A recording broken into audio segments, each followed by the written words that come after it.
নমস্কার, আমি সুপ্রতিম। আমি সেপ্টেম্বর মাসে দীঘা যাওয়ার জন্য প্ল্যান করছি। কেউ যদি যেতে ইচ্ছুক থাকে তাহলে আমার সাথে যোগাযোগ করতে পারেন। মাথাপিছু ৩,০০০ টাকা করে ধার্য করা হয়েছে। বাইক রাইডিং করা হবে। বাইক রাইডার থাকলে তো খুবই ভালো। যারা বাইক নিয়ে যেতে ইচ্ছুক আমার সাথে অবশ্যই যোগাযোগ করতে পারেন। দুদিনের জন্য যাওয়া হবে। আজকে সকালে বেরোনো হবে, কালকে থাকা হবে এবং পরশুদিন ব্যাক করা হবে। যাওয়ার জায়গা হচ্ছে দীঘার পুরীধাম, তালসারি, তাজপুর, মন্দারমণি এবং অন্যান্য যা সাইট সিন আছে সবই প্রায় দেখা হবে।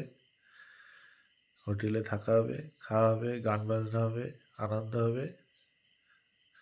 কেউ যদি রাজি থাকে তাহলে অবশ্যই যোগাযোগ করতে পারেন।